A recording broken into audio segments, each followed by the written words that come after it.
네, 안녕하세요. 도사 이승태 TV의 이승태 변호사입니다.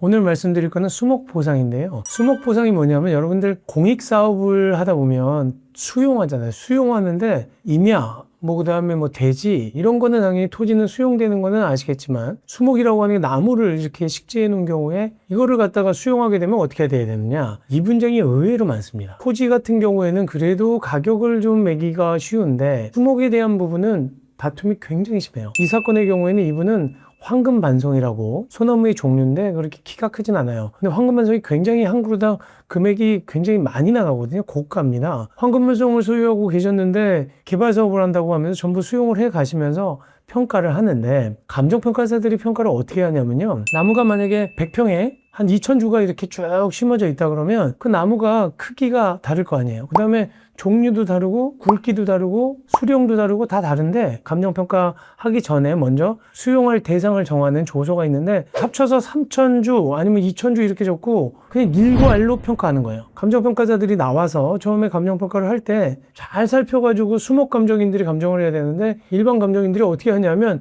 3,000주 곱하기 3만원 이렇게 구한다는 거예요. 그럼 그냥 9천만원 이렇게 되는 거예요. 그런 식으로 일괄 보상을 해버려요. 수용당하는 사람 입장에서는 얼마나 화가 납니까? 이 수목이라고 하는 게 심어놨다가 옮기라 그러면 뿌리를 들어서 옮겨야 되는데, 물건 옮기는 거야 이삿짐 센터가 와서 하면 되지만 나무를 그렇게 옮기면 다 죽죠. 그게 고손율이라고 하거든요. 이식을 하다가 죽는 비율이 생기고 이식할 수 있는 나무인지 아닌지도 구분해야 되다 보니까 굉장히 어려운 거예요. 어디다 이식할지 장소도 또 만들어야 되잖아요. 이렇게 복잡한 감정을 3만원, 4만원 이렇게 적으면 되겠느냐. 그러니까 굉장히 불만이 많으세요. 이 사건도 마찬가지였는데 한번 보실까요? 계양산업단지가 이 조성사업을 하면서 이 사업을 시작한 겁니다. 사업 시행자는 계양구랑 한국산업단지공단이 사업 시행자예요. 처음에 이 나무를 사업 인정 고시를 내고 이제 이런 사업을 하겠다라고 하면서 수용하면서 토지 소유자, 그 다음에 사업 시행자, 그 다음에 관할 도지사 등이 지정한 감정평가사 3명이서 감정평가를 해요. 거기에서 지금 수목보상에 대해서 얼마가 나왔냐면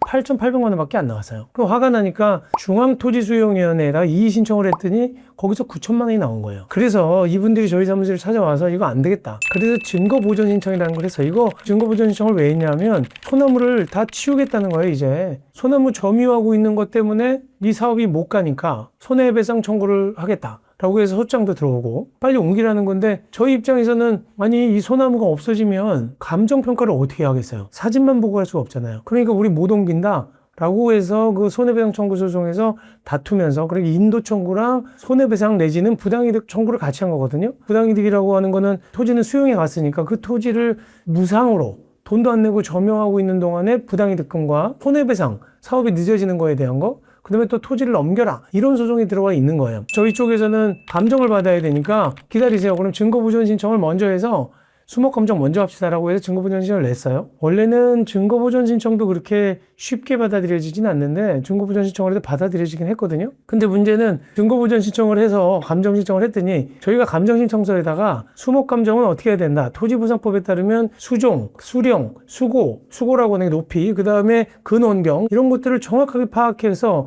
이식이 가능한지, 이식하게 되면 고손율이 얼마가 생기는지, 취득비용, 그러니까 가격과 이식비용이 각각 얼마인지 그거를 따져서 만약에 도저히 이식하는 게 불가능할 경우에는 가격으로, 취득가격으로 배상을 해야 되는 거예요. 그거를 다 알려달라고 했더니 저는 이거 감정인들 문제예요. 인천지방법원에서 감정인 이분한테 감정을 했어요. 수목보상금이 얼마가 올랐냐면 300만 원 오른 거예요. 똑같이 감정했어요. 똑같이. 감정인이라는 사람들이 법원에서 돈을 받고 감정을 하는데 어떻게 그렇게 감정평가를 하는지 이해가 안 가요. 그러니까 주민들도 화가 나지만 저희 변호사들도 그걸 보면 정말로 무책임하다. 그래서 나중에 법원에 다시 저희가 보상금 증액 청구 소송이 제기돼 있기 때문에 법원에 가서 다시 감정을 해달라고 했더니 판사님께서 바로 그러는 거, 아니 증거보전 신청하지 않았냐? 했는데 그 감정 결과 나오지 않았냐? 나왔습니다. 근데 뭘 또 제 감정이에요? 아니 근데요, 감정인이 우리 토지보상법에 나와 있는 것처럼, 판례에 나와 있는 것처럼 평가를 안 했습니다. 그러면 제가 볼 때는 감정평가에서 이렇게 떠들다 보면 판사가 금방 알 것 같은데 못 해주겠다는 거예요. 이거 결심하겠다는 겁니다. 정말로 가서 몇 번을 얘기를 하고 이게 말이 안 된다, 의견서 다시 내고 피고 쪽에서 또 의견을 내는 거에 대해서 반박도 하면서, 아니 어떻게 법원에서 판결하는데 법대로 기준대로 해야 되는데 왜 기준대로 못하게 하느냐, 몇 번 얘기를 했더니 제 감정을 나중에 받아들여 주더라고요. 몇 개월 만에. 그래서 제 감정을 했더니만 감정 결과가 어떻게 나왔냐면 취득비는 우리가 취득한 금액이 4억 1천이라는 거고 이전하는 데 드는 비용이 1억 5,400이라는 거예요. 취득비는 4억 1천인데 이전비가 1억 5,400. 그러니까 이건 무슨 얘기냐면 황금 반송의 가치가 2,300주 정도 되는 거였거든요. 이 가치가 4억 1천만 원 정도 된다. 근데 이전하게 될 때는 1억 5천만 원만 되면 된다. 왜냐면 다른 데 심으면 된다는 거예요. 우리 입장에서는 4억 1천만 원을 청구를 해야 되는데 원래 토지보상법에서는 이전 보상을 하도록 되어 있습니다. 가격 보상을 하는 이유는 아까도 제가 설명드린 것처럼 이전할 수 없는 불가피한 사유가 있어야 돼요. 이전비가 취득비보다 많거나 이전하는데 돈이 너무 많이 들거나 이전을 했을 때 오히려 이 나무의 가치가 굉장히 떨어진다는 것이 평가가 돼야지만 취득비 보상을 해요.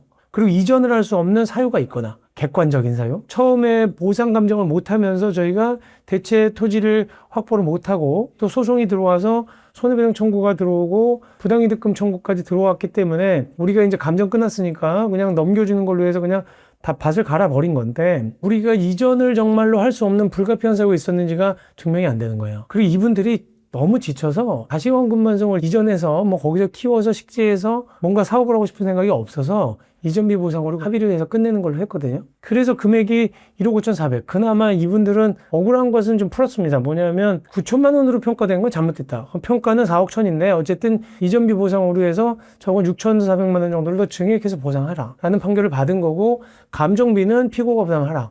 왜냐면 걔들 때문에 감정을 한 거니까 이렇게 판결을 받은 거거든요. 판결문을 보시면 이겁니다. 공익사업법에 보면 토지보상법인데 수용 대상 토지에 정착된 수목에 대해서는 이전에 필요한 비용, 이전비 보상하는 것이 원칙이다. 이전이 어렵거나 이전으로 인해서 수목을 종래의 목적대로 사용할 수 없게 되는 경우 또 이전비가 취득 가격을 초과하는 예외적인 경우에 한해서 수목의 가격을 보상해야 된다. 보상가액을 평가함에 있어서는 수정, 규격, 수령, 수량, 수식수 면적, 관리 상태, 수익성, 이식 가능성, 이식의 난이도 다 고려해야 된다. 그래서 이 두 가지를 다 평가해 놓고 판결을 할 수 있게 해야 된다는 거예요. 근데 이게 90년도부터 나온 판결이고 토지보상법이 이렇게 돼 있는데 감정인들은 이렇게 감정 안 해요. 자기 땅이면 이렇게 그렇게 하겠느냐. 이 감정평가를요 몇 번 하냐면 처음에 협상 단계에서 3번 하고 수용 재결에서 2번 하고 이의 재결 때 또 감정 2번 하고 토지보상 행정소송 가서 또 감정하는 거예요. 그동안 딱 한 명 제대로 감정한 거예요. 그러니까 이 감정평가사들 일이 되겠냐는 거예요. 우리가 수용보상을 당하면 밥을만 있는 거예요. 가격을 제대로 평가 안 했다는 거에 대해서. 저는 정말 감정평가사님들 이거 보시는 분들도 계시겠지만 정말 묻고 싶습니다. 본인들 땅에 대해서 수용당하거나 본인들 수목이나 지정물에 대해서 감정평가를 할 경우에도 그렇게 하는지 정말 법대로만 좀 해줬으면 좋겠다는 생각이 좀 듭니다. 오늘 방송은 이것으로 마치도록 하겠습니다. 감사합니다.